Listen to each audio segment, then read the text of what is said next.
Ustaz ya. Iya, ya, Bismillahirrahmanirrahim. silakan. Assalamualaikum warahmatullahi wabarakatuh. Alhamdulillahilladzi nahdu wa nasta'inuhu wa la in syururi anfusina may yahdi fala mudhillalah wa may yudlil fala hadiyalah. Wa asyhadu an la ilaha illallah wa asyhadu anna Muhammadar Rasulullah. Allahumma shalli ala Muhammad wa ala ali Muhammad.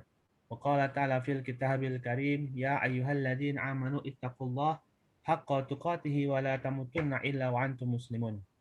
Wa qala aidan Bismillahirrahmanirrahim. Inna anzalnahu fi lailatul qadr wa ma adraka ma lailatul qadr. Al-ayat. Alhamdulillah, segala puji syukur kepada Allah Subhanahu wa taala. Kita bisa bertemu kembali dalam pengajian kita menjelang buka puasa di wilayah Yamaguchi, ya, di Prefektur Yamaguchi. Prefektur Yamaguchi ini adalah kalau Indonesia provinsi saat ini, Provinsi Yamaguchi. Oh, Provinsi Yamaguchi. Ya, di wilayah Jepang Selatan. Dan alhamdulillah ini kita terhimpun dalam keluarga muslim Indonesia di Yamaguchi yang berisi adalah anggota rata-rata pelajar dan juga pekerja, Ustaz. Baik, untuk keberkahan pada forum kita kali ini, marilah kita muliakan forum kita pada sore hari ini dengan membaca bacaan tasmiyah bersama-sama. Bismillahirrahmanirrahim.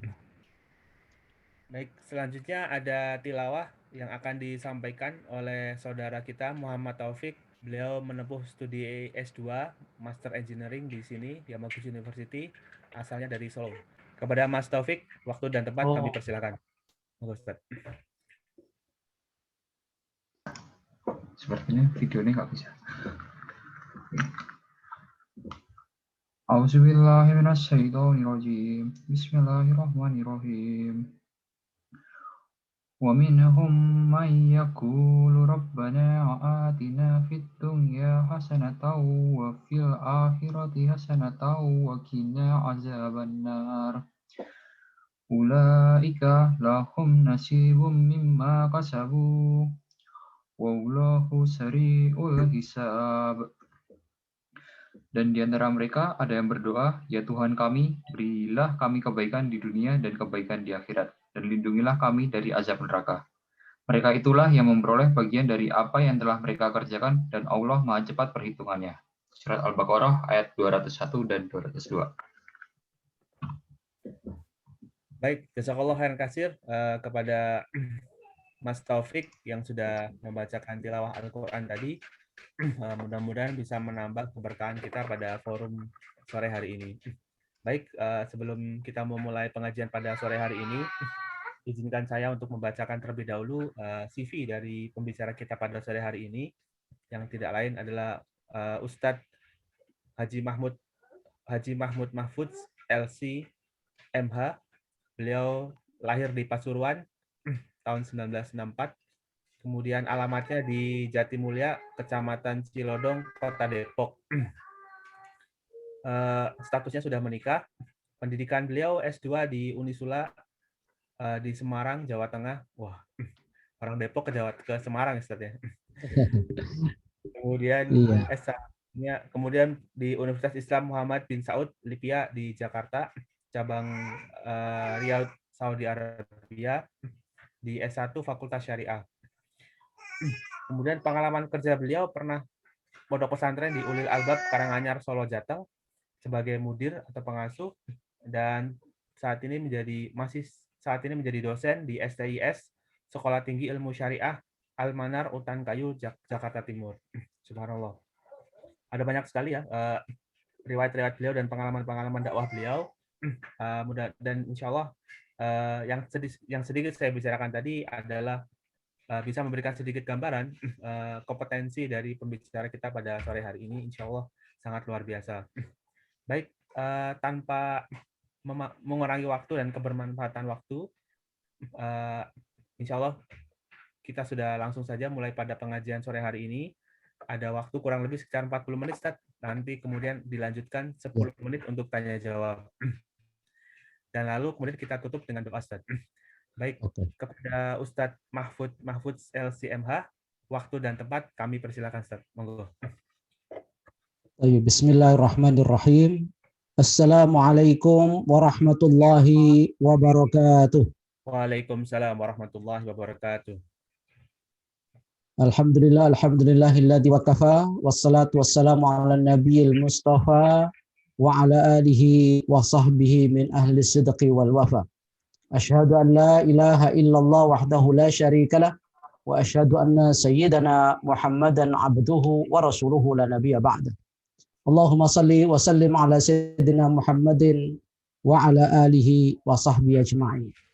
Qala Allah ta'ala fil Qur'anil Karim wa huwa asdaqul qailin. A'udzu billahi minasyaitonir rajim. Bismillahirrahmanirrahim. Inna anzalnahu fi lailatin mubarakah. Inna kunna mundzirin. Wa qala sallallahu alaihi wasallam fi hadits syarif. Wa man kana mutaharriha falharriha fi sabi' wal 20. Sadaqallahul azim wa sadaqa rasuluhun nabiyil karim. Wa nahnu ala dzalika minasy-syahidin wasyakirin. Walhamdulillahi rabbil alamin. Para pendengar, pemirsa, dan rekan-rekanku sekalian, baik dari kalangan mahasiswa maupun dari kalangan pekerja di Yamaguchi di Jepang, mudah-mudahan dalam kondisi sehat walafiat, segar, bugar, tegar, sabar, di tengah corona yang sedang menyebar. Semoga antum dan kita semua diselamatkan oleh Allah, tidak tertular dan tidak terpapar. Amin, amin. Salam dan salam semoga tetap terlimpah curahkan kepada Nabiuna wa qudwatuna Sayyiduna Muhammad sallallahu alaihi wasallam yang telah banyak membimbing kita sehingga kita bisa mengerti mana hak, mana batil, mana ma'ruf, mana mungkar, mana salah dan mana yang benar. Pada kesempatan kali ini kita akan membahas satu tema yang saya kira bukan asing tetapi penting, bukan baru tetapi perlu dan tidak terlalu sensasi, tapi mudah-mudahan bisa menjadi motivasi. Dan materi ini sudah menjadi materi biasa, tapi kita berharap dampaknya bagi kita sangat luar biasa, yaitu tentang kisah dan hikmah Lailatul Qadar. Kalau kita berbicara tentang Lailatul Qadar, walaupun sebagian kemarin sudah didahului oleh Ustadz Muhammad Said, ya, saya akan melanjutkan apa yang sudah beliau sampaikan, bahwa Lailatul Qadar ini merupakan salah satu dari ciri khas bulan suci Ramadan dan menjadi salah satu keistimewaan yang dimiliki oleh bulan Ramadan yang tidak dimiliki oleh bulan-bulan lain. Oleh sebab itu Rasulullah SAW sangat menanti kedatangan Lailatul Qadar itu kalau sudah memasuki 10 hari yang terakhir. Karena hal ini merupakan peristiwa langka dan hanya diberikan kepada umat Muhammad saja. Ya. Oleh sebab itu para sahabat juga dibangunkan, keluarganya pun juga dilibatkan. Beliau hidupkan malamnya dengan qiyamul lail. Dan beliau jauhi seluruh istri-istrinya. Ini seluruh istri-istrinya, bukan satu. Seluruh istri-istrinya dijauhi. Kalau kita kan satu istri. Ya. Rasulullah menjauhi seluruh istrinya kalau sudah masuk 10 hari yang terakhir. Karena di dalamnya ada nama satu malam yang lebih baik daripada 1000 bulan. Yang tidak akan pernah ada dari 360 malam kecuali malam itu, yakni Lailatul Qadar.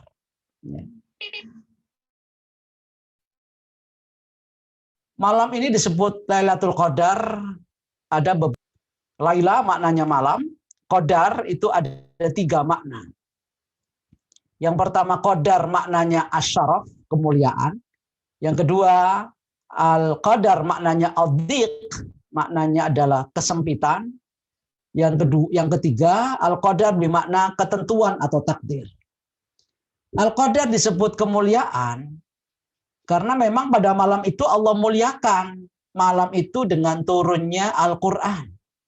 Baik yang secara sekaligus 30 juz dari Al-Lauhul Mahfuz ke Baitul Izzah yang jatuh pada Lailatul Qadar, maupun yang diturunkan oleh Allah Subhanahu wa taala kepada Nabi Muhammad selama 23 tahun pada tanggal 17 Ramadan, wa fi riwayatin tanggal 21 Ramadan, itu semuanya menambah keagungan, keistimewaan dan keunggulan Ramadan itu sendiri.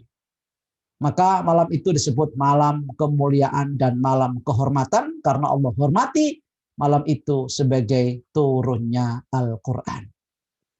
Al-Qadar yang kedua, ini kurang ya, Al-Qadar. Al-Qadar yang kedua maknanya adalah kesempitan. Maksudnya sempit di situ adalah karena pada malam itu seluruh malaikat dan malaikat Jibril datang berduyun-duyun memenuhi bumi ini sampai membuat kerumunan malaikat. Ya kalau sekarang kan nggak boleh berkerumun ya, itu nanti kena undang-undang dan kena sanksi. Kalau malaikat berkerumun siapa yang memberi sanksi? Ya. Nah, malaikat datang pada Lailatul Qadar itu berkerumun di muka bumi ini sampai bumi ini menyempit, sesak karena banyaknya malaikat yang turun. Tanazzalul malaikatu warruhu fiha. Malam itu malaikat datang dan turun, warruhu fiha, dan malaikat Jibril. Ar-Ruh maknanya malaikat Jibril. Sehingga disebut Al-Qadar karena malam itu dunia sudah mulai sesak dengan kedatangan dan kehadiran malaikat yang sedang berkerumun. Yang ketiga, Al-Qadar maknanya ketentuan atau takdir. Sehingga dikatakan bahwa takdir ini adalah takdir tahunan bagi seluruh hamba. Allah Subhanahu wa taala tentukan apa yang akan terjadi pada tahun berikutnya. Tahun ini sampai tahun yang akan datang, apa saja yang terjadi. Dan itu dimulai ketentuan itu, dicatat ketentuan itu sejak Lailatul Qadar. Siapa yang wafat tahun ini, siapa yang dapat rezeki tahun ini, siapa yang lulus tahun ini, siapa yang nggak lulus tahun ini, ya, siapa yang sukses tahun ini, siapa yang nggak sukses tahun ini, siapa yang diangkat jadi menteri karena reshuffle tahun ini, siapa yang dicopot tahun ini. Sudah ada ketentuannya sejak Lailatul Qadar tahun lalu. Untuk tahun akan datang Lailatul Qadar tahun ini kemudian ditentukan untuk menentukan apa dan siapa yang mengalami nasib apa untuk selanjutnya. Maka disebut dengan Lailatul Qadar karena malam itu adalah malam ketentuan. Malam untuk menentukan siapa dan apa serta bagaimana nasibnya. Lalu disebut salah satu keistimewaannya Lailatul Qadar itu adalah lebih baik daripada 1000 bulan. Mungkin sebagian kemarin sudah disampaikan oleh Ustaz Said, tapi di sini saya akan coba mengulangi sedikit. Bahwa dikatakan Lailatul Qadar khairun min alfi syahr. Bahwa malam Qadar itu lebih baik daripada 1000 bulan. Bukan sama loh. Sehingga kalau ada lagu Bimbo berjudul Malam 1000 bulan, itu salah. Karena ayatnya khairun min alfi syahr, lebih baik daripada 1000 bulan. Bukan sawaun bi alfi syahr.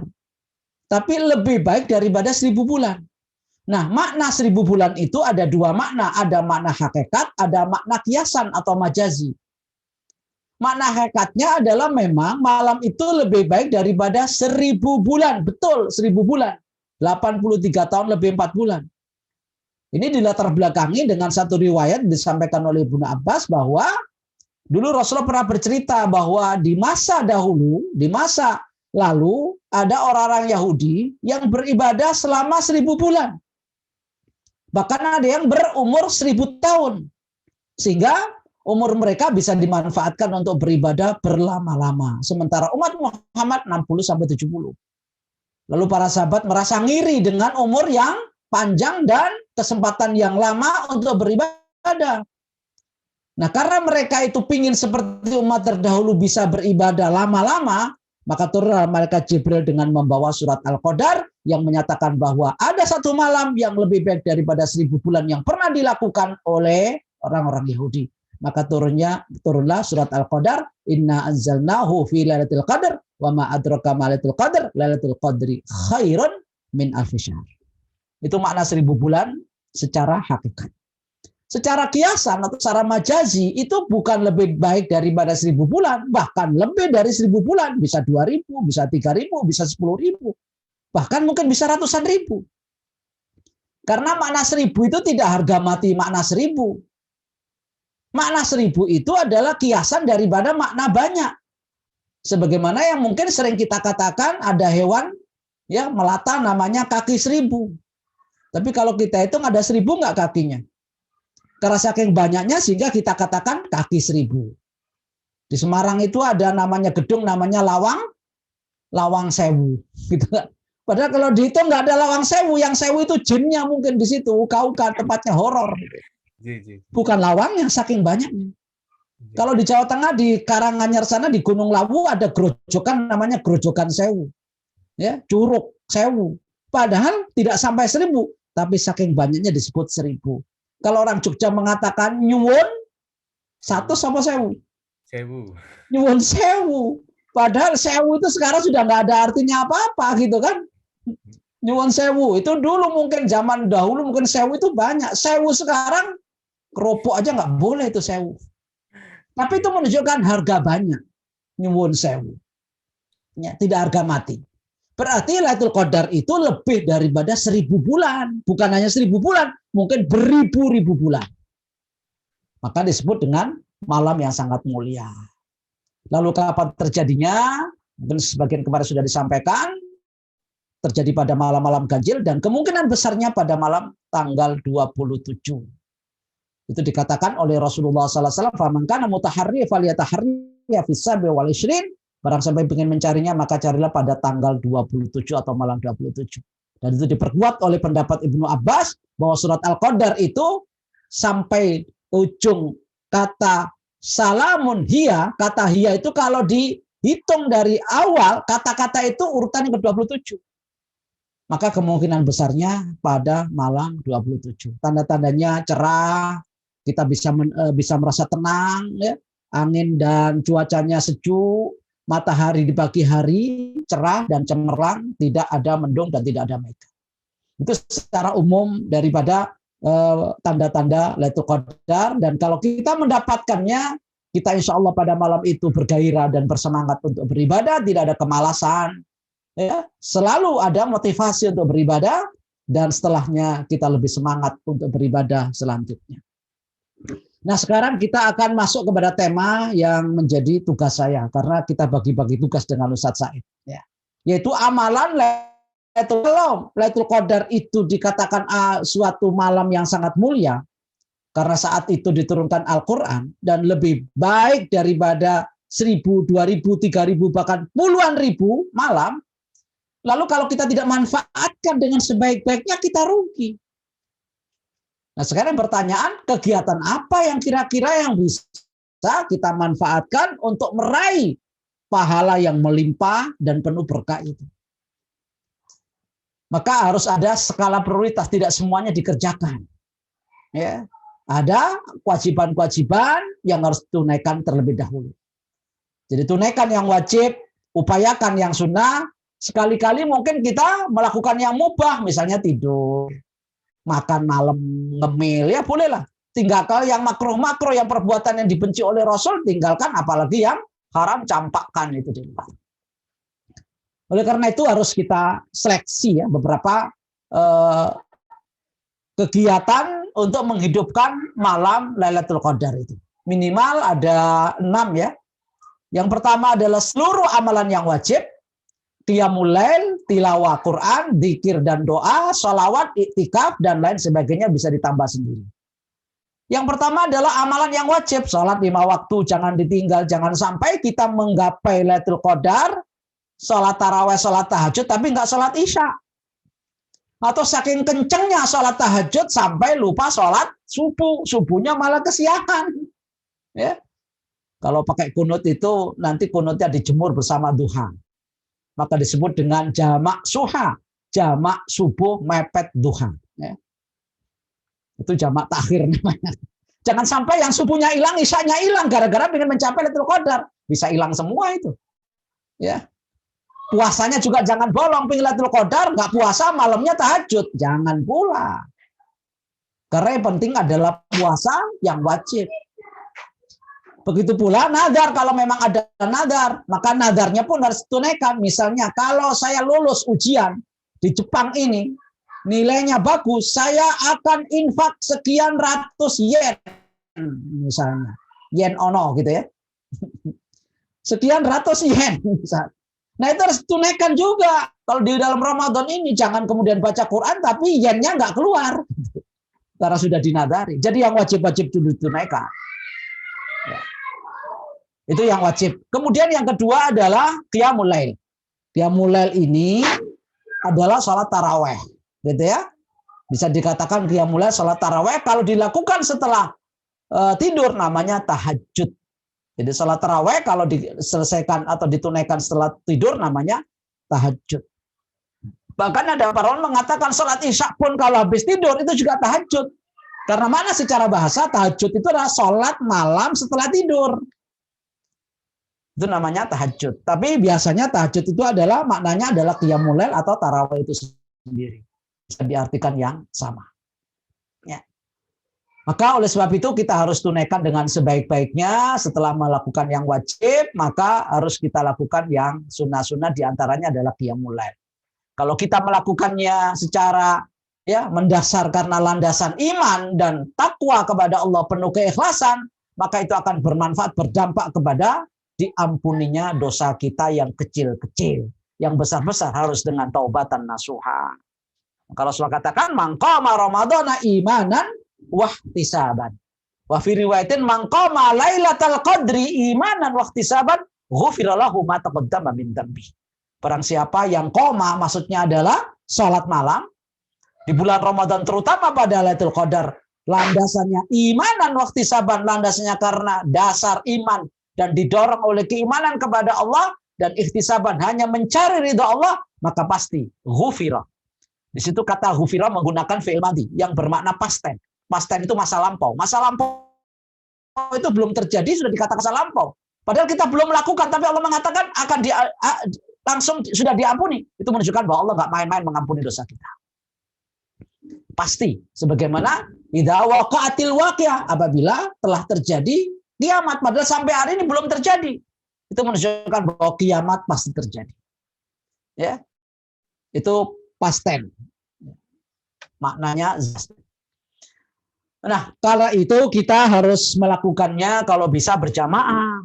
Kalaupun kita sholat isya berjamaah, kata Rasulullah SAW, atau sholat tarawih berjamaah, itu dianggap oleh Rasulullah SAW seperti kita qiyamul lail sepanjang malam. Maka seperti Rasulullah katakan innahu man qama ma'al imami hatta yansarifa kutiba lahu qiyamul lailatin.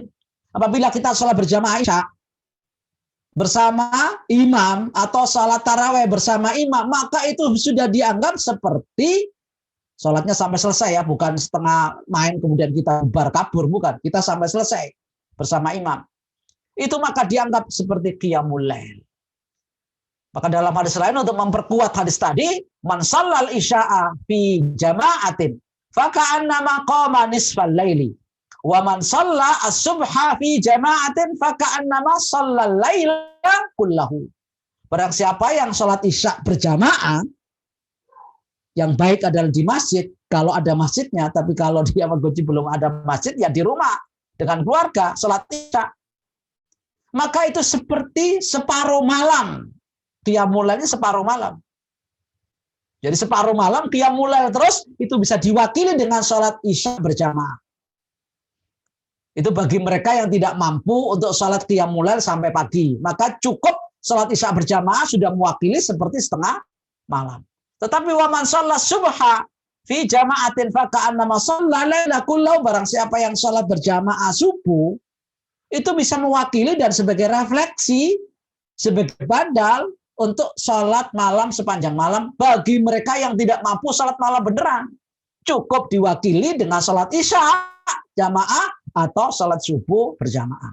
Tapi kalau kita mampu sholat isya berjamaah, subuh juga berjamaah, ditambah malam bangun untuk sholat tarawih dan sholat tahajud, itu lebih baik lagi. Bagi mereka yang kecapean, maka cukup dengan sholat isya berjamaah atau sholat subuh berjamaah, itu sudah dianggap oleh Allah seperti sholat malam sampai satu malam penuh. Ya. Oleh karena itu kita harus punya tips agar kita bisa bangun malam untuk sholat tahajud, bukan hanya untuk kencing, bukan hanya untuk nonton bola. Maka sebaiknya sebelum tidur berwudu dan berdoa. Tidurnya awal, jangan sampai kita begadang. Ya. Makan malam pun jangan terlalu kenyang, itu bisa menyenyakkan tidur kita. Membaca ta'awudz agar tidak digoda oleh setan. Punya motivasi yang kuat, nanti malam akan bangun. Bahkan ya alarmnya di setel itu. Walaupun kadang-kadang kalau bunyi tutup lagi gitu ya. Karena kurang niat gitu ya, kurang niat. Kalau tanpa niat sih walaupun alarm 10 alarm dipasang kanan kiri nggak bangun-bangun itu. Bangun ya mati lagi. Meyakini bahwasanya qiyamul lail adalah bagian daripada ciri khas orang-orang salihin untuk bermunajat kepada Allah. Mengurangi aktivitas fisik yang melelahkan sampai bikin capek nanti malam akhirnya nggak bisa bangun, harus dihindari. Yang lebih penting lagi jauhi kemaksiatan biar nggak terganggu dan tidak menghalangi bangun malam kita. Ya, berniat yang kuat. Kemudian murojaah hafalan kalau bisa, kalau nanti qiyamul lail itu dengan murojaah menghafalkan apa yang sudah pernah dihafal. Dan kalau sampai kelewat, hukum diri kita. Kalau nggak sampai qiyamul lail pagi, duhanya 8 rakaat. Atau infaknya dibanyakin, yennya yen berapa gitu ya. Sebagai ganti apa? Sebagai ganti tidak qiyamul lail tadi malam. Seandainya pas murojaah nggak jadi, kemudian kelewat juga nggak jadi ke qiyamul lail, paginya sholat duha, ditambah tilawah 2 juz 1 hari, ataupun infak sebanyak-banyaknya yang kita mampu. Begitulah cara untuk memotivasi kita agar tetap qiyamul lail. Kalau sampai kelewat. Yang ketiga, aktivitas yang perlu kita amalkan di dalam Lailatul Qadar itu adalah tilawatul Quran. Jadi ini saya kira kalau bagi yang sudah biasa baca Quran, 1 juz itu bisa kita baca setengah jam. Ya.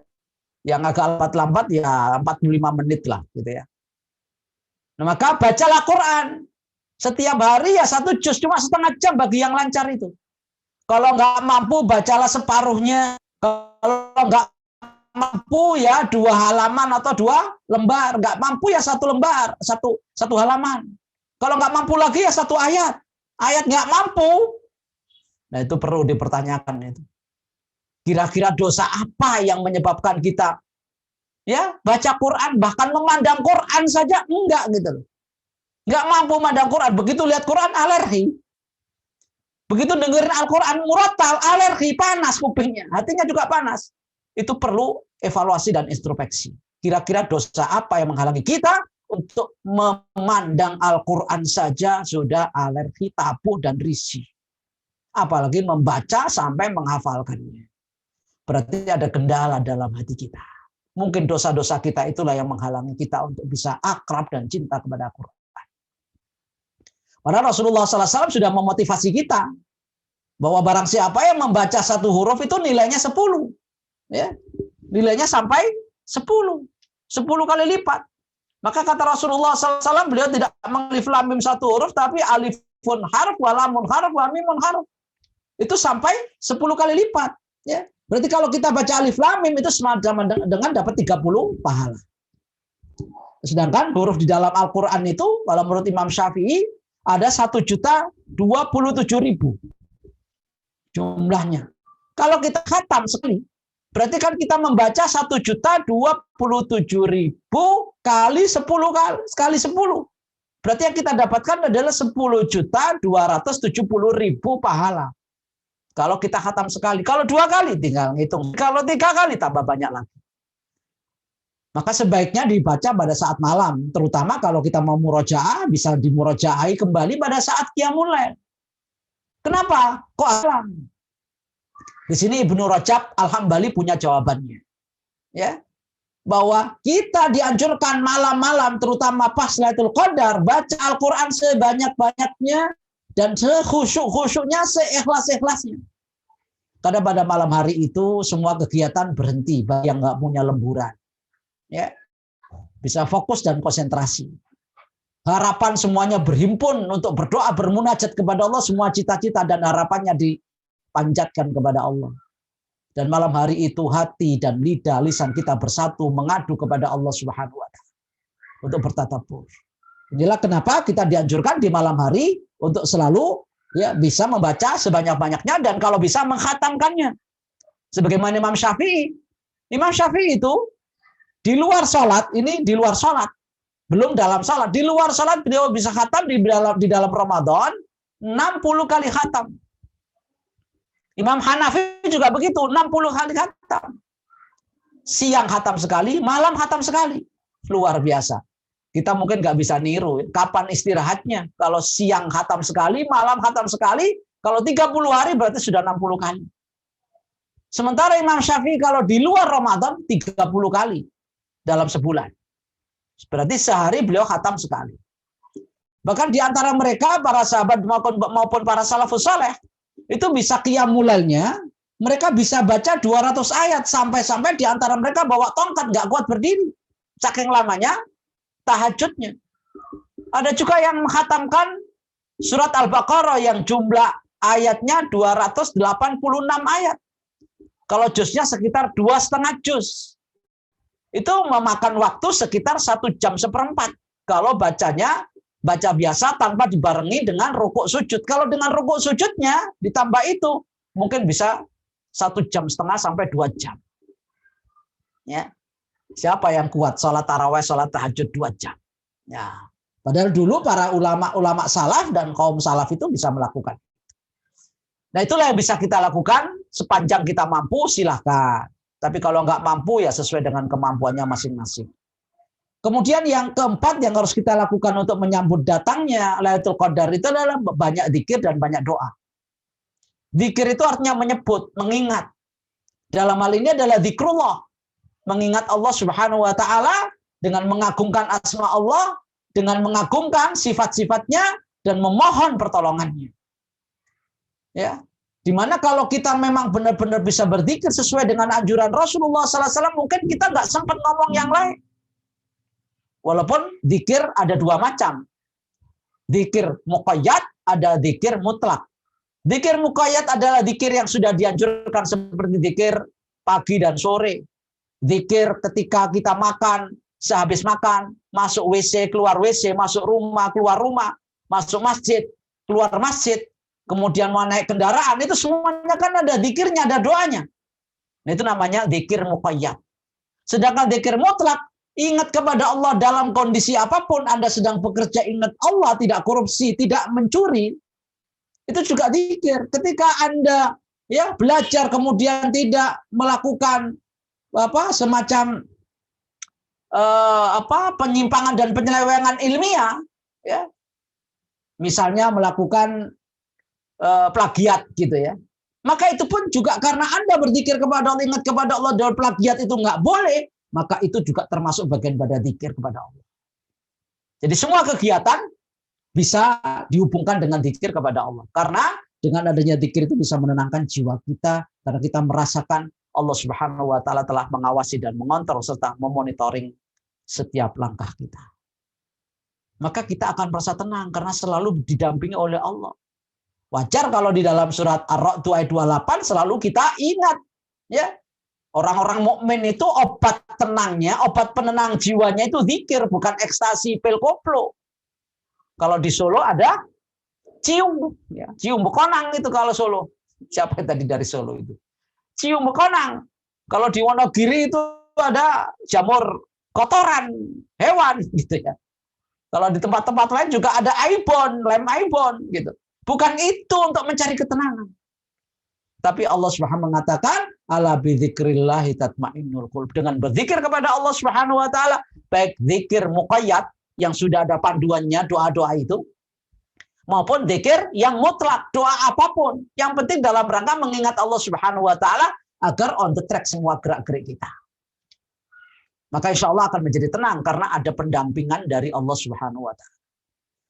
Terutama kalau menjelang Lailatul Qadar, Rasulullah SAW memberikan panduan kepada Aisyah ketika Aisyah bertanya, kalau kebetulan malam itu ada Lailatul Qadar, kira-kira doa apa Rasul yang harus saya baca? Ya Rasulullah, ara'aita in alimtu ayyu lailatul qadri, bagaimana Rasulullah kalau saya tahu malam ini kira-kira malam Qadar, apa yang harus saya baca? Ma aku lufia, apa yang aku doakan? Apa yang aku ungkapkan? Qala, Rasul mengatakan, quli, katakanlah, Allahumma innaka afun tuhibbul afwa fa'fu anni. Ya Allah, engkaulah maha pengampun, maha pemaaf. Tuhibbul afwa, engkau suka maaf, suka ampunan. Fa'fu anni, ampuni aku. Jadi malam itu kita disuruh untuk banyak minta maaf dan minta ampun kepada Allah karena kita ini sudah banyak dosa. Banyak kerak-kerak dosa dan noda dalam diri kita Sehingga itulah yang menyebabkan kita tidak akrab dan tidak cinta kepada Quran. Maka banyakin istighfar, banyakin tobat, banyakin minta maaf kepada Allah Subhanahu wa taala. Di samping itu Rasulullah juga mengajarkan kalau kita misalnya tiba-tiba bangun malam, ya, terutama pada saat Lailatul Qadar kok tiba-tiba bangun malam, maka Rasul memberikan panduan apa yang dibaca. Ketika bangun malam belum sempat sholat, sebelum sempat tilawah dan yang lain-lain, maka ketika bangun malam jangan langsung ya ke kamar mandi ataupun tidur lagi ataupun sahur, tapi baca dulu doa ini. La ilaha illallah wahdahu la syarikalah, lahul mulku wa lahul hamdu wa huwa ala kulli syai'in qadir. Alhamdulillah wa subhanallah wa la ilaha illallah wallahu akbar wa la haula wa la quwata illa billah. Apabila ini dibaca lalu dia mengatakan Allah maghfirli, ya Allah ampuni aku, atau dia memanjatkan doa apapun yang dipanjatkan doa, asal doa itu kebaikan dan bukan dalam rangka maksiat dan memutuskan hubungan silaturahim, ditambah dengan istighfar, bertobat kepada Allah Subhanahu wa taala, memanjatkan apapun yang dia minta, maka Allah akan segera kabulkan malam itu juga. Kemudian dilanjutkan dengan berwudu, lalu sholat tahajud. Maka semua kegiatan itu semua direspon positif oleh Allah Subhanahu wa taala. Jadi kalau malam itu bangun bukan langsung kencing gitu ya. Ya kencing boleh lah gitu, tapi doa jangan lupa. Bangun malam malah cuma sahur, habis sahur tidur lagi. Jangan itu aja, walaupun itu boleh, tetapi sebaiknya doa. Apalagi bangun langsung nonton bola sampai pagi, lupa sholat subuh. Sampai akhirnya matanya berjendol 2 karena ya angkanya 20 gitu kan. Sampai matanya berjendol 2. Nah inilah merupakan panduan yang disarankan oleh Rasulullah SAW kalau saat itu misalnya kita ketemu Lailatul Qadar dan itu tanda-tanda Lailatul Qadar datang, maka yang bisa kita manfaatkan saat itu adalah berdoa sebagaimana anjuran Rasulullah SAW tadi. Bahkan ada panduan lain ya dari Rasulullah SAW, doa yang singkat padat tapi berdampak luar biasa. Makjleb kata orang, ya, nendang doa ini. Bacanya ringan tapi luar biasa dampaknya. Apa kata Rasulullah SAW? Man qala subhanallah wa bihamdihi fi yaumin mi'ata marratin. Barang siapa baca subhanallah bihamdihi 100 kali pada hari itu atau malam itu, khuttat anhu khotoyahu, maka seluruh dosa-dosanya diampuni. Wa in kanat mithla zabatil bahri, walaupun sebanyak buih di lautan. Lautan itu berapa luasnya? Lebih banyak lautannya daripada daratannya kan? Kalaupun itu buih memenuhi lautan, sebanyak buih yang ada di lautan, baik di Jepang maupun di samudra manapun, di lautan manapun, itu dikumpulkan buih-buih itu menjadi dosa kita, maka seluruhnya akan diampuni. Kalau malam itu kita membaca subhanallah wa bihamdihi sebanyak 100 kali. Ringan, gampang, mudah, dan nggak perlu modal banyak. Ya, modalnya mungkin tangan aja menghitung-hitung begini, atau pakai tasbih kalau punya tasbih. 100 kali dibaca, insya Allah itu akan menggugurkan dan menggusur, menghancurkan, melebur seluruh dosa-dosa kecil kita walaupun segunung dan sebanyak gunung Uhud misalnya atau sebanyak buih di lautan. Apalagi kalau ditambah dengan Sayyidul Istighfar, sudah doa-doa tadi dianjurkan oleh Rasulullah, ditambah lagi dengan doa istighfar. Sayyidul Istighfar ini yang sampai dikatakan oleh Rasulullah SAW, barang siapa yang mengucapkannya dalam keadaan yakin akan ampunan Allah, ketika petang hari, ketika sore hari seperti ini, lalu dia meninggal malam hari, niscaya dia akan masuk surga, dijamin oleh Allah Subhanahu wa taala tiketnya. Atau dia baca pagi hari, sorenya meninggal dunia, maka itu tiket surga sudah diberikan oleh Allah kepada kita. Apa yang dibaca? Allahumma anta rabbi la ilaha illa anta khalaqtani wa ana abduka wa ana ala ahdika wa wa'dika mastata'. A'udzubika min syarri ma sana'tu wa abu'u laka bi ni'matika 'alayya wa abu'u bi dzambi. Wa abu'u bidambi faghfirli fa innahu la yaghfirudz dzunuba illa anta. Aku datang kepadamu ya Allah dengan berlumuran dosa, maka ampuni aku ya Allah. Fa innahu la yaghfirudz dzunuba illa anta. Enggak ada yang bisa mengampuni dosaku yang segunung dan sebanyak buih di lautan ini illa anta, kecuali engkau. Ini pengakuan yang totalitas kepada Allah bahwa dia adalah tukang dosa. Lalu minta pengakuan itu di hadapan Allah di tengah malam, Allah Subhanahu wa taala akan ampuni segala dosa-dosa kita. Sebab itu gunakan sepertiga malam yang terakhir kalau ingin diampuni oleh Allah. Banyak istighfar, banyak tobat, banyak zikir, banyak doa. Kita ini seringkali kan menginginkan sesuatu yang serius bisa berhasil dan sukses. Pingin cepat lulus, pingin cepat jodoh yang belum punya jodoh, pingin cepat kaya bagi yang belum kaya, pingin punya pangkat bagi yang belum punya pangkat. Kalau sudah punya pangkat, pingin dinaikkan pangkatnya. Semua orang pingin yang kebaikan-kebaikan itu. Tapi seringkali kita lalaikan tahajud di sepertiga malam. Kalau kita pingin sesuatu yang serius tapi nggak serius tahajud, itu berarti kita nggak serius. Ya, main-main. Ya Allah, berikan ini, tapi nggak pernah munajat. Ya Allah, tolong luluskan saya, sampaikan saya, sukseskan saya, berhasilkan saya, ya Allah, semua harapan dan cita-cita saya. Tapi nggak pernah mengetuk pintu Allah sepertiga malam. Maka Anda namanya hanya harapan tanpa ada keseriusan. Ya, main-main itu. Mintanya main-main. Maka Allah Subhanahu wa taala sudah berikan jaminan siapapun yang datang malam-malam sepertiga malam mengetuk pintu Allah. Mau berdoa akan dikabulkan, mau minta tolong akan ditolong, mau minta apapun akan diberi oleh Allah. Mau istighfar pun akan diampuni. Sebagaimana sabda Rasulullah SAW, Rabb kita tabaraka wa ta'ala turun ke langit dunia pada sepertiga malam yang terakhir itu. Jam 3 malam terakhir sampai subuh itu gunakan dan manfaatkan. Mengetuk pintu Allah Subhanahu wa ta'ala malam-malam sampai Allah Subhanahu wa ta'ala seraya berfirman, man yada'uni fa'astajibu lahu. Barang siapa yang malam itu dia berdoa, fa'astajibu lahu, aku akan kabulkan seluruh permintaan. Baik kontan maupun diberi tunda oleh Allah. Allah sudah jamin, ud'uni astajib lakum. Itu fi'ilnya fi'il mudhari'. Fi'il yang memiliki masa sekarang dan masa akan datang. Ya, itu kan namanya fi'il atau kata kerja yang punya masa sekarang, ya, masa akan datang. Ya. Masa present tense, continuous tense maupun future. Itu semuanya akan dikabulkan oleh Allah. Wa man yas'aluni, barang siapa minta apapun padaku, fa'utiyahu, maka aku akan beri. Wa man yastaghfiruni, dan datang malam-malam mengetuk pintuku diminta ampunan kepadaku, fa'aghfira lahu, aku akan ampuni. Ini Allah sudah buka peluang lebar-lebar loh. Kita yang kadang-kadang ngetuk pintu aja nggak mau. Allah sudah buka, nggak usah diketuk, udah dibuka sama Allah. Kita tinggal masuk. Maka Lailatul Qadar gunakan ketuk pintu Allah ataupun manfaatkan ya keterbukaan Allah dengan membuka lebar-lebar pintu ampunannya, pintu maghfirahnya, pintu istijabahnya. Tinggal kita mau apa enggak memanfaatkannya. Itu adalah zikir dan doa terutama sepertiga malam yang terakhir agar kita bisa memanfaatkan Lailatul Qadar.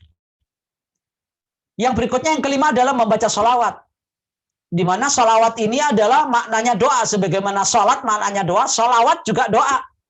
Sholawat kepada Nabi Sallallahu Alaihi Wasallam. Maka anjuran Allah Subhanahu Wa Taala dalam surat Al-Ahzab 56 itu, yang sholawat bukan hanya manusia dan orang mukmin, tapi Allah dan malaikat pun juga bersolawat kepada Nabi. Dengan perintahnya, innallaha wa malaikatahu yusalluna 'alan nabi. Ya ayyuhalladzina amanu sallu alaihi wa sallimu taslima. Allah saja bersalawat, malaikat saja bersalawat. Masa kita orang mukmin yang masih banyak dosa tidak bersalawat kepada Nabi? Walaupun makna salawat Allah, malaikat dan orang mukmin itu berbeda maknanya. Kalau Allah bersalawat kepada Nabi, maknanya memberi rahmat dan memberi ridho. Sedangkan salawat dari malaikat maknanya memintakan ampunan, istighfar, mendoakan kebaikan. Sementara kalau kita kepada Rasulullah SAW maknanya doa agar Rasulullah SAW dalam keselamatan dan kesejahteraan. Nah itulah sama-sama salawat tapi maknanya beda karena Allah tidak mungkin ya Allah mendoakan Nabi Muhammad. Lalu kalau Allah mendoakan Nabi Muhammad kira-kira doanya kepada siapa? Kan gitu nggak mungkin. Ya. Jadi salawat Nabi yang datang dari Allah namanya rahmat. salawat Nabi yang datang dari malaikat namanya istighfar, salawat ya kepada Nabi yang datangnya dari orang mukmin namanya doa.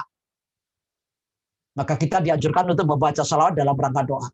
Dan Rasulullah SAW sudah memotivasi kita, sekali kita bersalawat itu akan diberikan oleh Allah rahmat 10 kali lipat. Sekali salawat mendoakan kepada Rasulullah, kita akan dibalas oleh Allah 10 kali rahmatnya. Kita dijauhkan dari laknatnya, dijauhkan dari musibah dan malapetaka dan mara bahaya, karena kita salawat sekali saja kepada Rasulullah SAW. Seperti ungkapan beliau, man shalla alayya salatan sallallahu alaihi biha asyran. Barang siapa yang bersalawat kepadaku, Allahumma shalli ala sayyidina Muhammad, maka Allah Subhanahu wa taala akan memberikan keberkahan dan kemurahan serta rahmatnya 10 kali lipat. Dibalas oleh Allah. Kalau kita 2 kali salawat, 20 kali lipat. Kalau 3 kali kita bersalawat, 30 kali lipat. Kalau berbanyak-banyak kita salawat, maka lebih banyak lagi. Rahmat Allah akan berlipat ganda kepada kita. Maka Rasul pernah berpesan, jangan sampai kuburanku itu kau jadikan sebagai tempat untuk seperti hari raya. Ya. La taj'alu qabri 'idan, kata Rasulullah. Wa sallu alayya fa inna salataka tablughuni haitsu kuntum. Jangan kau jadikan kuburanku itu seperti tempat-tempat yang tempat ziarah kemudian ramai orang berkunjung lalu menyembah-nyembah sampai mengandung kesyirikan. Jangan kau jadikan tempat kuburanku seperti tempat sesembahan. Tapi cukuplah kalian salawat kepadaku saja.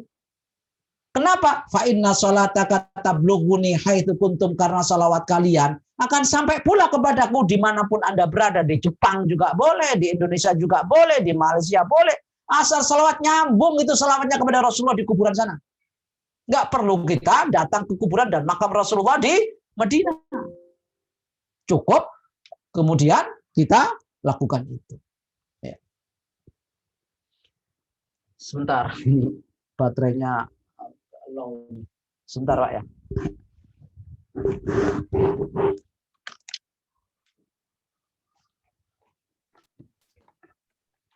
Oh, bagus Ustaz.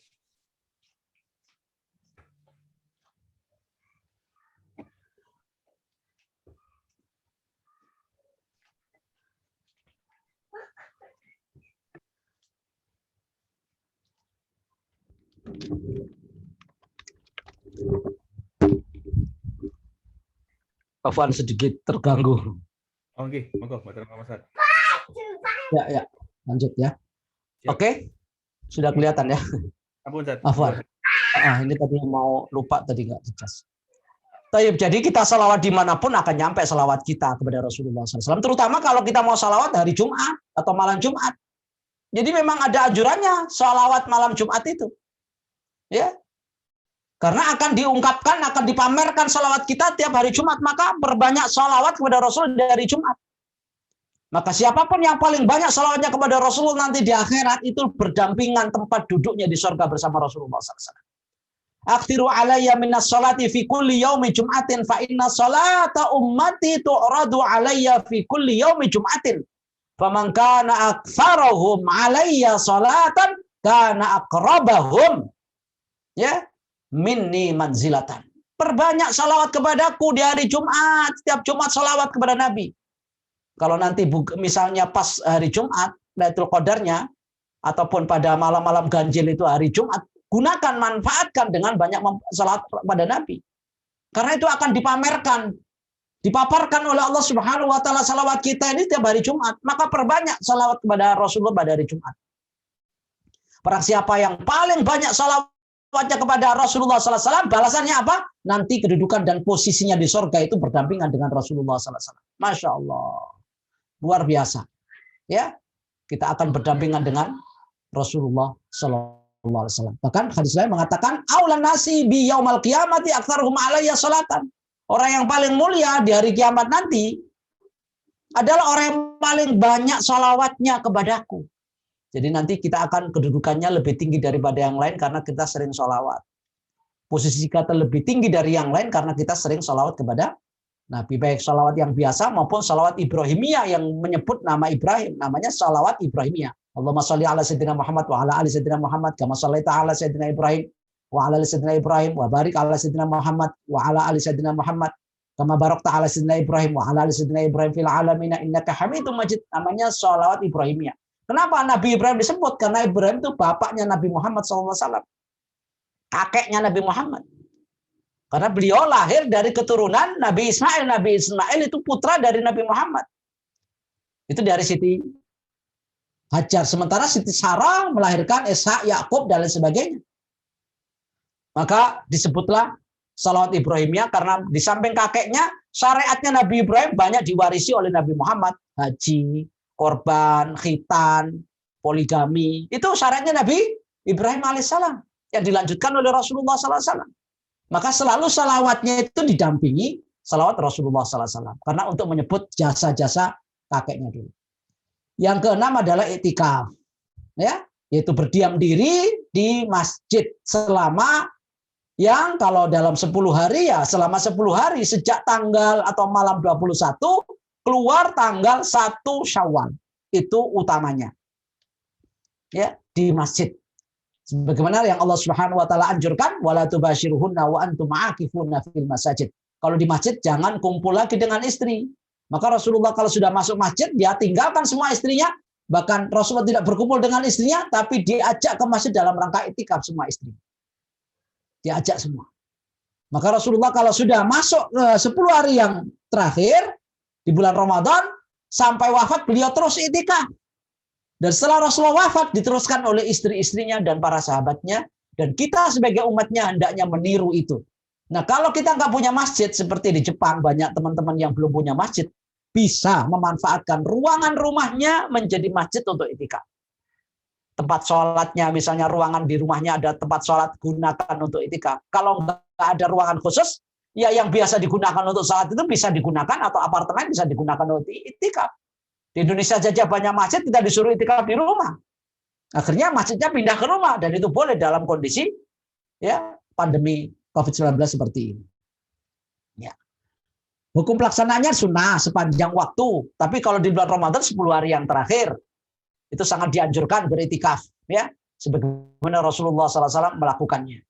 Kecuali dia nadar, nanti kalau saya bisa ya mencapai prestasi ini dan saya lulus ujian ini, maka saya akan iktikaf 20 hari. Tidak cukup 10 hari, tapi 20 hari. Sejak tanggal 11 sampai tanggal 30 atau 29 Ramadan dia iktikaf karena nadar.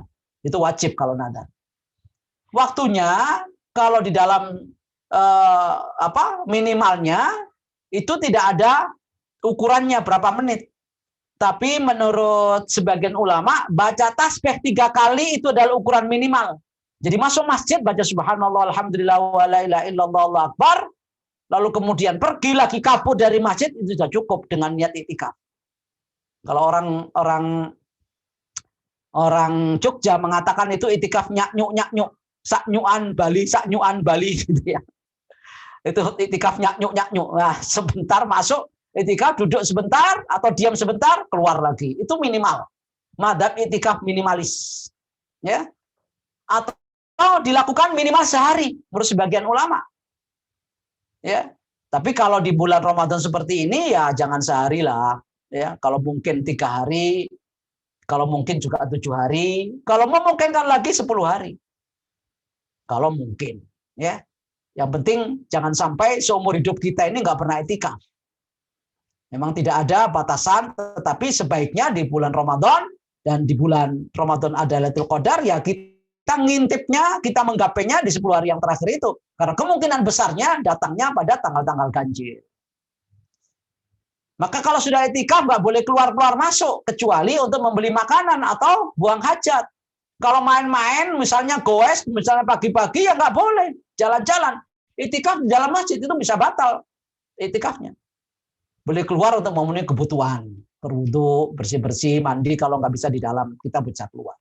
Nah, tempatnya di mana? Yang kalau dalam kondisi normal, iktikaf itu harus di masjid yang biasa digunakan untuk sholat Jumat dan sholat berjamaah. Biar kita nggak terganggu. Kalau hanya sholat untuk berjamaah 5 waktu, tapi Jumatannya di tempat lain, kalau di Jogja, kalau di Indonesia, kalau banyak masjid, ya Agar nggak terganggu salat Jumat malah keluar. Kalau bisa satu masjid itu salat berjamaah 5 waktu dan salat Jumatnya di situ.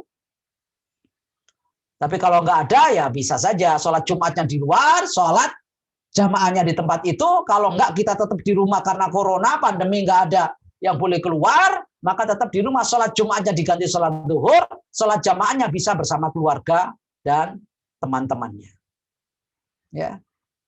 Walaupun salat atau itikaf ini yang lebih baik kalau memungkinkan kita ke Masjid Nabawi, ke Masjidil Haram dan Masjidil Aqsa.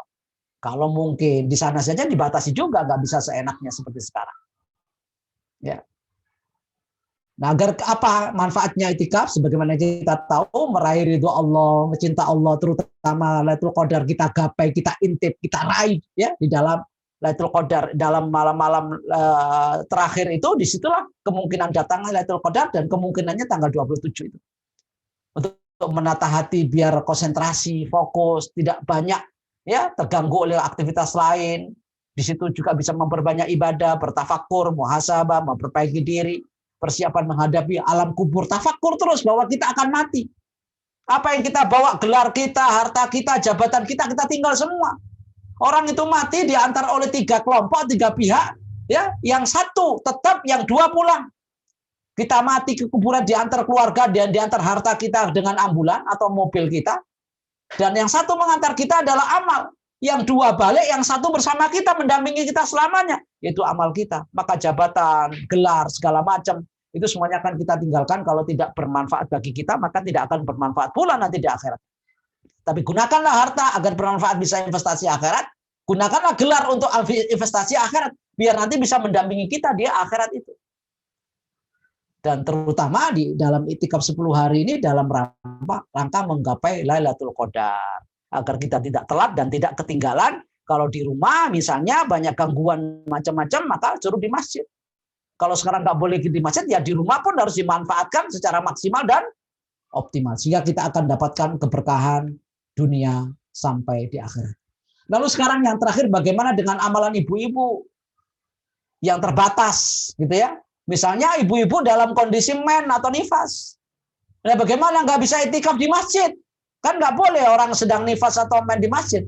Ya cukup di rumah berzikir, mengucapkan lafaz-lafaz tasbih, tahmid, tahlil, takbir dan seterusnya. Ya, membaca basmalah, lalu lafaz itu semuanya diulang-ulang, membaca buku agama atau membaca WA yang baik-baik, membaca ya di dalam internet itu kan banyak sekali banyak hal yang bisa kita dengarkan, baik itu ceramah maupun ya bacaan-bacaan yang sangat bermanfaat. Membaca hadis Nabi, nggak perlu dalam kondisi suci.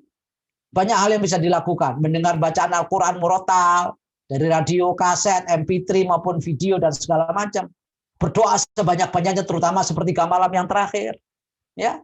Kemudian menghadiri majelis ilmu seperti sekarang ini. Kalau offline silakan, kalau memungkinkan, kalau enggak secara online seperti ini. Intinya banyak kegiatan yang bisa dilakukan walaupun dalam kondisi menstruasi ataupun nifas. Lalu bagaimana dengan hukumnya orang yang sedang haid menyentuh Al-Qur'an, Ustaz? Nah, di sini ini banyak masalah khilaf di sini. Ya. Bahwa la yamassul al-mutahharun itu khilaf di kalangan ulama, maknanya al-mutahharun ada mengatakan malaikat, berarti orang mukmin enggak perlu dalam kondisi suci karena makna al-mutahharun malaikat artinya adalah menyentuh Al-Qur'an di Lauhul Mahfuz. Sementara kita enggak mungkin menyentuh Al-Qur'an di Lauhul Mahfuz. Berarti itu hanya khusus malaikat. Tapi yang mengatakan al-mutahharun ada orang mukmin. Sehingga yang menyentuh orang mukmin saja, orang kafir nggak boleh nyentuh Quran karena orang kafir itu akidahnya najis. Innamal musyrikuna najasun. Sementara akidahnya orang Islam itu adalah suci, maka nggak perlu suci dari hadas kecil maupun besar, cukup mukmin saja sudah suci, jadi cukup dengan itu bisa menyentuh Al-Qur'an. Tapi pendapat yang ketiga, orang mukmin yang harus bersuci dari hadas kecil dan besar, dan itulah yang banyak dianut oleh para ulama. Ya, dalam kondisi suci karena kita sedang memegang kitab suci. Nah, bagaimana kalau kitab sucinya campuran dengan lain-lain, ada terjemahnya, ada keterangannya, ada tafsirnya. Bahkan kalau di HP itu campur yang lain-lain ya. Ada WA group, ada Instagram, ada FB ya, ada Twitter, macam-macam kan isinya. Nah, itu campur-campur, maka boleh kita pegang itu HP-nya walaupun di dalamnya ada mushafnya. Nah, kalau kita lihat pendapat para ulama tentang kaum wanita yang sedang haid tentang masalah hukum membaca Al-Quran ini ada beberapa pendapat. Pendapat Imam Hanafi, haram bagi perempuan haid membaca Al-Quran. Melainkan jika perempuan itu seorang guru, maka boleh guru membaca Al-Quran karena untuk mengajar. Dibolehkan untuk membaca dalam rangka untuk mengajarkan kepada yang lain. Tapi tidaklah mengajar anak muridnya satu kalimat saja, nggak boleh disambung-sambung gitu ya. Menurut Imam Hanafi begitu. Boleh tetapi dalam rangka untuk mengajar. Dan niatnya adalah berdoa, berzikir kepada Allah Subhanahu wa taala. Imam Syafi'i pun juga tidak membolehkan kita membaca dalam kondisi junub. Ya. Hanya sebagian ayat saja karena sesungguhnya bacaan tersebut mengurangi kehormatan yang wajib diberikan kepada Al-Qur'an. Jadi sebagian saja nggak boleh dibaca. Diharamkan perempuan haid membaca Al-Qur'an walaupun satu huruf. Kecuali dalam niat berzikir dan membaca doa. Rabbana atina fid dunya hasanah itu kan Al-Quran, tapi doa. Rabbana la tuzigh qulubana itu Al-Quran, tapi doa. Itu boleh dibaca. Menurut mazhab Syafi'i. Hambali mengatakan tidak boleh membaca Al-Quran kecuali setelah dia bersuci. Nah ini semuanya hampir bermaksud tidak boleh membaca Al-Quran bagi mereka yang sedang junub. Tapi ada pendapat yang keempat. Menggunakan hadis Rasulullah SAW bahwa orang menstruasi boleh baca hadis Rasulullah karena Rasulullah SAW idza yadhkurullah ala kulli ahyani, bahwa Rasulullah dalam setiap saat zikir kepada Allah. Dan salah satu bentuk zikir adalah membaca Quran. Dari hadis ini pendapat yang keempat mengatakan bahwa ini boleh walaupun dalam kondisi tidak suci karena orang berzikir termasuk membaca Al-Qur'an itu enggak masalah. Kalau mau ada dalil-dalil la yaqra'ul junubu wal haidu syai'an min Qur'an, bahwa orang junub dan orang haid tidak boleh sedikit membaca Quran. Ya, kemudian Rasulullah SAW katanya pernah melarang orang membaca Al-Quran dalam kondisi junub. Semua hadis-hadis ini dhaif. Ya, menurut para pakar hadis, semua hadis-hadisnya ini adalah dhaif, nggak layak untuk dijadikan pedoman maupun hujjah. Sehingga kita kembali kepada hukum asal bahwasanya orang yang membaca Al-Quran tetap dibolehkan dalam rangka zikir, walaupun itu yang dibaca Al-Quran, maka tidak perlu dalam kondisi suci. Itu kesimpulan akhirnya dari seluruh pendapat-pendapat para ulama, itu ulama yang moderat ya. Sehingga memungkinkan ibu-ibu membaca. Kalau menyentuh mungkin masih harus dijauhi, tetapi membaca bolehlah. Membaca kan tidak harus menyentuh. Ya, disentuhkan orang lain, kalaupun HP itu kan campur yang lain, itu ada terjemahnya, maka boleh membaca dari HP dan seterusnya. Adapun hadis-hadis yang melarang untuk membaca itu ditengarai ternyata banyak yang dhaif. Walaupun sebaiknya memang dalam kondisi suci itu afdolnya. Ya, karena yang kita baca adalah kitab suci. Sehingga penting sekali kita dalam kondisi bersuci dari hadas kecil maupun hadas besar. Saya kira itu yang bisa sampaikan. Mudah-mudahan kita diberikan kelonggaran waktu dan keistiqomahan oleh Allah sehingga bisa memanfaatkan hari-hari yang tinggal tersisa beberapa hari di bulan Ramadan, terutama nanti menjelang 10 hari yang terakhir, kita bisa melakukan dan mengaktifkan kegiatan-kegiatan yang bermanfaat dan positif. Bisa qiyamul lail, bisa tahajud, bisa tilawah, ya, bisa sedekah, bisa itikaf, dan lain sebagainya bisa kita lakukan di dalam bulan suci Ramadan dalam rangka untuk menggapai Lailatul Qadar yang insya Allah mudah-mudahan kita semuanya mendapatkannya. Demikian kurang lebihnya mohon maaf, yang kurang dari saya bisa ditambah sendiri, yang lebih dari Allah jangan dikurangi. Wabillahi taufiq wal hidayah wa ridal inayah walafu minkum wallahul muwaffiq ila aqwamit thoriq. Nasrun minallahi wa fathun qarib basyiril mu'minin. Assalamualaikum warahmatullahi wabarakatuh. Waalaikumsalam warahmatullahi wabarakatuh. Alhamdulillah. Syukran jazakallah khairan katsir Ustaz atas tauji yang disampaikan tadi, sungguh luar biasa, sangat padat dan kemudian luar biasa materi yang disampaikan dan sangat praktis ya, langsung menyentuh ke aplikasi kehidupan kita dan bisa kita terapkan. Baik, pada Bapak Ibu sekalian, masih ada waktu kurang lebih 10 menit untuk bisa bertanya jawab. Kepada Bapak Ibu yang ingin bertanya, monggo silakan bisa mengaktifkan fitur videonya, lalu bisa bertanya langsung kepada Ustadz atau bisa menggunakan chat aplikasi di Zoom, bisa dikirim ke everyone atau bisa dikirim ke saya selaku moderator. Baik Ustadz, ini sudah ada pertanyaan yang masuk ke saya. Ya, silakan. Ya, jadi ada pertanyaan, mungkin saya simpulkan saja. Ya. Saya adalah seorang pekerja yang kemudian sangat berat sekali bekerja di Jepang, sehingga sering meninggalkan sholat dan juga bahkan sering meninggalkan puasa karena saking beratnya karena tuntutan pekerjaan. Iya. Maka bagaimana Ustaz, untuk menanggapi hal semacam ini? Yang pertama ditanyakan bagaimanakah cara mengganti sholat yang tadi sudah yang ditinggalkan karena pekerjaan. Yang kedua, apakah boleh membayar fidyah atas puasa yang ditinggalkan? Karena kalau mengganti di hari yang lain pun karena Tetap pekerjaan juga berat. tidak memungkinkan. Iya. Ya, kira-kira bagaimana Ustaz tanggapannya? Monggo Ustaz. Oke, untuk sholat itu sepanjang masih bernafas tidak boleh ditinggalkan.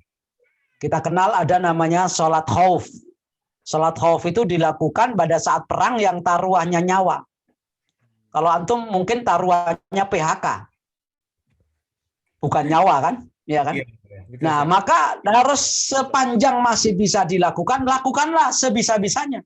Sambil kerja pun bisa. Ya, sholat. Sambil kerja, uang perang aja bisa sholat itu.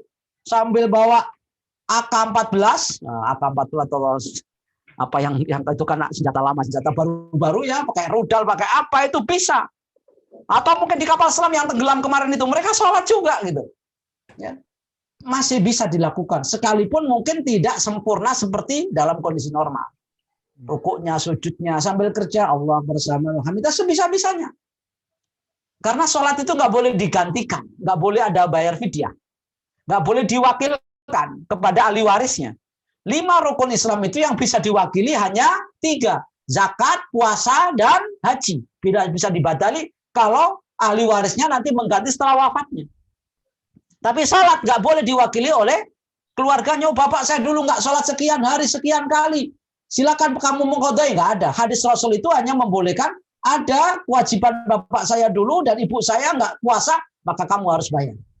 Ada bapak dan ibu saya nggak haji sampai akhirnya beliau mati, meninggal dunia, maka Rasulullah menyuruh gantikan hajinya bapakmu. Ataupun zakat yang belum ditunaikan, maka ahli warisnya yang menunaikan. Tapi sholat nggak ada perintah Rasul. Kamu aja yang sholat, nggak boleh. Tetap wajib dilakukan. Ya, sepanjang ya nafas masih di kandung badan, gitu. Sampai nggak bisa saya sakit terlentang tengkurap itu kan terus masih akalnya sehat dan nafasnya ada tetap ya nggak bisa duduk ya kan kemudian terlentang tengkurap nggak bisa itu semua pakai isyarat ya anggota badan nggak bisa harus dengan mata nggak bisa dengan hati kalau hati nggak bisa berarti sudah disolati kan gitu. Ya. Jadi sholat diusahakan semaksimal mungkin untuk bisa dikerjakan. Kalau puasa masih ada kelonggaran. Kalau misalnya beban berat, bisa bikin capek, lelah, sampai kemudian nggak produktif kerjanya, kemudian ujung-ujungnya di PHK, lalu nanti bisa kelaparan dan mungkin bisa menyengsarakan keluarga, nah maka boleh diganti dengan fidyah. Ya, sebegi ini dikiaskan dengan wa 'alal ladzina yutiqunahu, yaitu orang-orang lansia yang tidak mampu puasa, maka bayarnya fidyah. Dibayar tiap hari. Yang baik sih dibayar 3 kali makan. Ya, 3 kali makan kalau di Indonesia ini ya diuangkan sekitar 45.000 atau 50.000 lah. Kalau di Jogja berapa ya? Mungkin sekali makan 15.000 kalau Jogja. Lauknya lauk tempe tahu mendoan gitu kan murah gitu ya. Ya pecel gitu, nasi uduk apa nasi kucing itu kan. Ya, tapi yang ngajar lah gitu ya. 15.000 10.000 lah. Itu diberikan setiap hari kepada fakir miskin. Bisa dibayar sekaligus sebulan dibayar kepada satu orang, bisa dibayar satu orang tiap hari, terserah itu. Tapi cari orang miskin susah di sana ya. Nanti titipkan ke HI aja, ke PKPU, insya Allah akan terbayarkan. Ya, bisa. Nah itu peluang itu, Pak Imran, kumpulkan aja yang punya fidyah begitu, nanti storin ya ke HI atau PKPU ini yang bayar fidyah, boleh ya. Begitu kira-kira, wallah alam bisawab. Nggih, jazakallah khairan kasih Ustaz atas jawaban yang luar biasa. Ini pertanyaan kedua Ustaz, apa ciri-ciri orang yang mendapatkan malam Lailatul Qadar Ustaz? Ya, tadi sebagian sudah saya sampaikan ya, ciri-cirinya, ciri-ciri alam, ciri-ciri eksternal itu adalah malam itu cerah, tidak ada mendung, tidak ada mega, ya.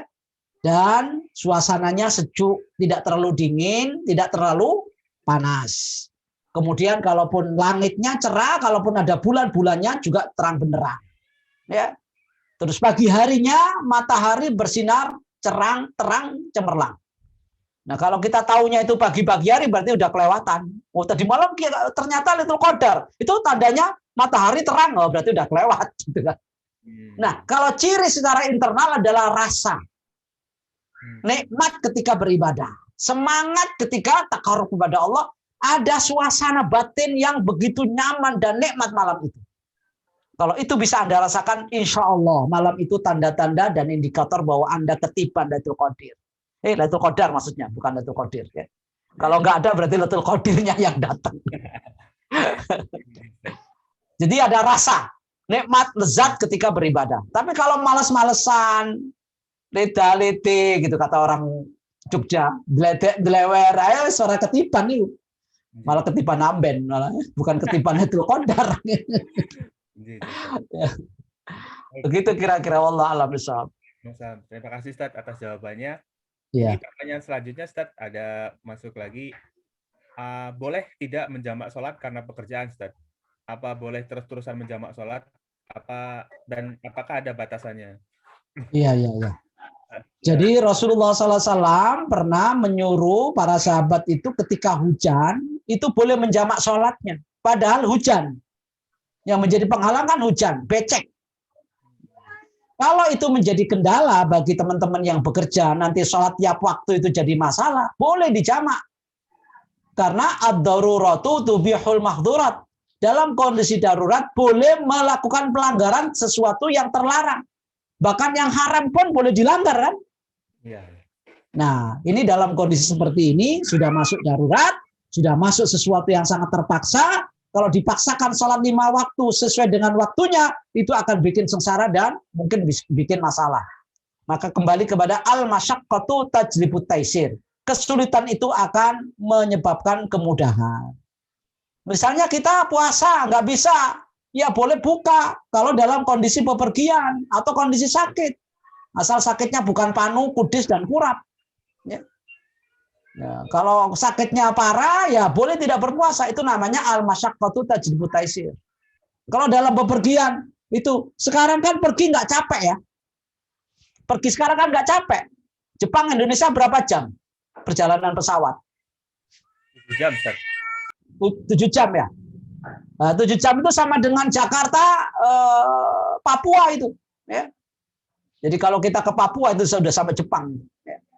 Itu bukan capek, 7 jam nggak capek. Bahkan kalau ke Saudi 10 jam, ke Turki 12 jam nggak capek. Karena kita pesawatnya nyaman.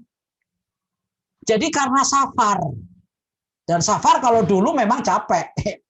Maka boleh masyaqqah seperti itu, kesulitan seperti itu, kemudian ada kemudahan untuk tidak sholat sesuai dengan waktunya, boleh dijamak takdim maupun jamak jamak takhir. Boleh. Tapi qashar nggak boleh ya, karena Anda termasuk mukim ya. Qashar nggak boleh. Ntar jamak qashar, jangan jamak qashar.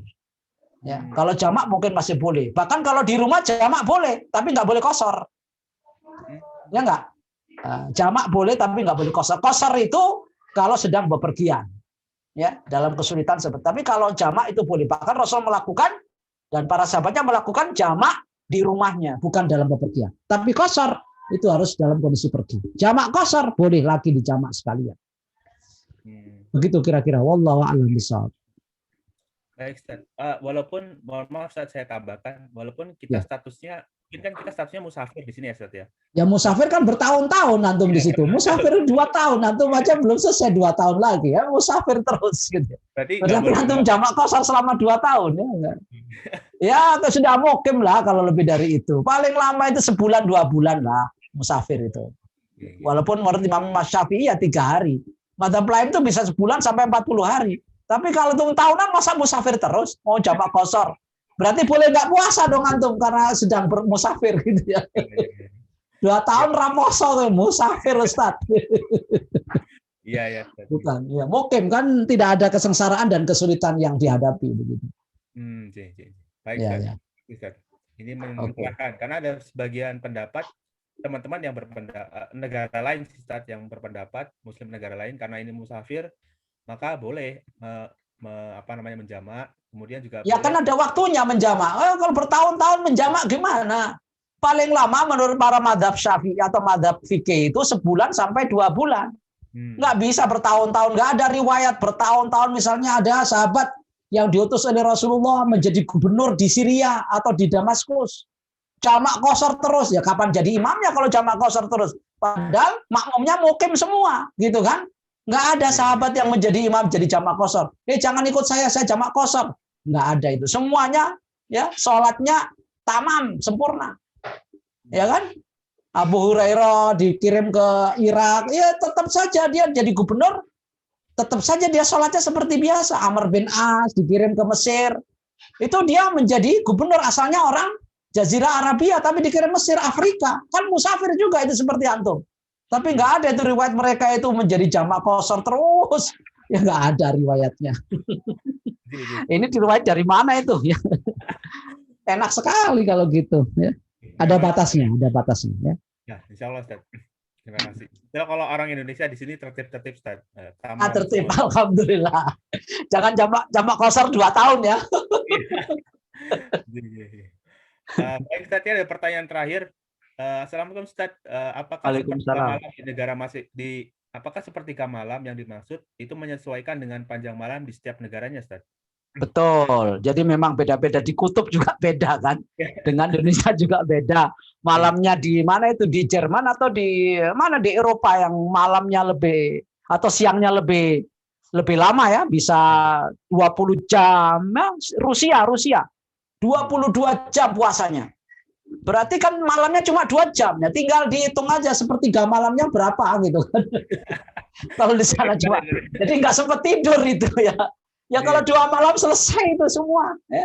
Maghrib, Isya, subuh itu langsung itu ya. Bisa malam semua itu, makbul semua itu sholatnya. Karena cuma 2 jam seperti di Rusia itu kayaknya 22 jam puasanya. Jadi berbeda memang situasi dan kondisi, lokasi itu menentukan. Sepertiga malamnya nggak sama. Antum menggunakan jam Indonesia ya nggak sama dengan jam yang mungkin Jepang berapa jam malamnya atau puasanya? Jepang di sini karena musim semi, Ustaz, jadi 15 jam, hampir mirip seperti Indonesia, Ustaz. Oh, sama ya 15 jam. Ya, samakan aja, ada bangunin. Kita aja antum sholat, saya sholat asar tadi, antum sudah sholat asar ya? Sudah duluan ya? Di Sampun, Ustaz. Sudah. Oh iya, berarti kan terpaut berapa jam? 2 jam ya? 2 jam, Ustaz. Nih. 2 jam, ya nggak banyak lah. Ya hampir sama. Ya, begitu kira-kira, wallah a'lam bishawab. Baik, jazakallah khairan kasih, Ustaz, atas pertanyaannya, dan itu juga mungkin sekaligus pertanyaan terakhir. Alhamdulillah ini luar biasa sekali pengajian pada sore hari ini dengan materi yang luar biasa, pembicara luar biasa, dan pertanyaan-pertanyaan yang biasa di luar. Ya. Beda nih kalau dosen nih, Kak Ustaz. Luar biasa nih, pasti banyak. Dosen, saksen.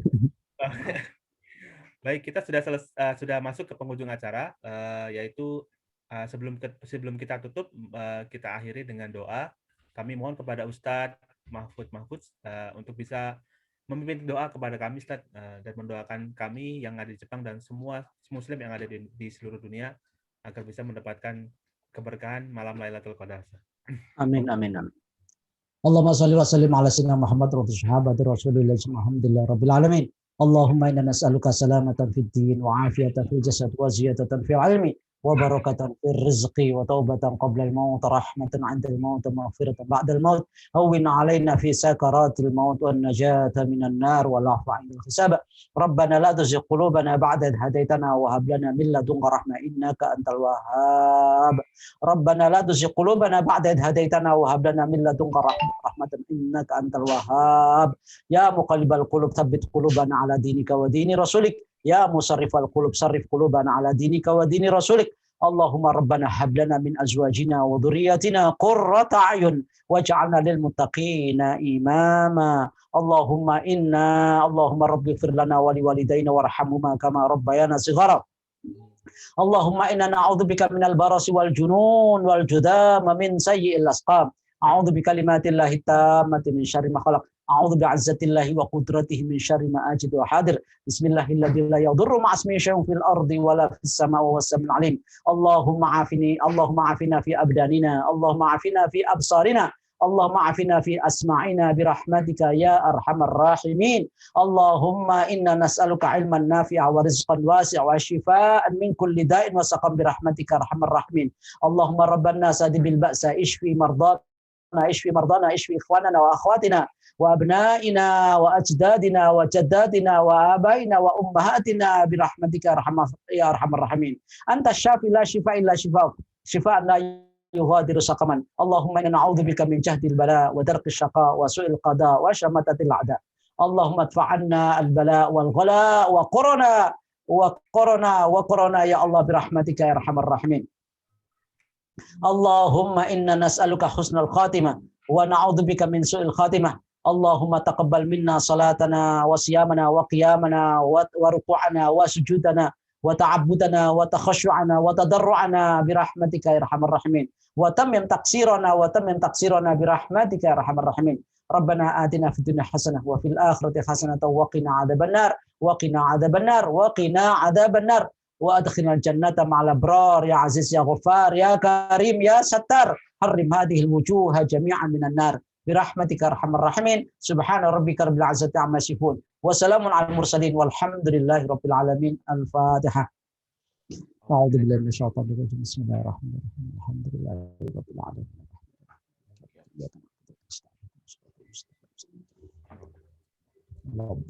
Amin. Assalamualaikum warahmatullahi wabarakatuh.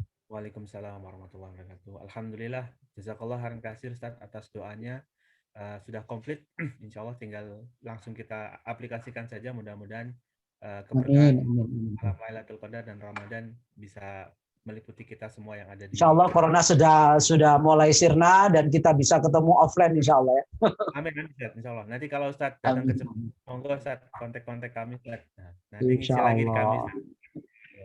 Insya Allah. Baik, ya. Asal corona menghilang. Insya Allah Ustaz. Baik, ikhwafillah semuanya, marilah kita tutup forum pengajian kita pada sore hari ini dengan mengucapkan hamdalah, alhamdulillah, dan doa kafaratul majelis.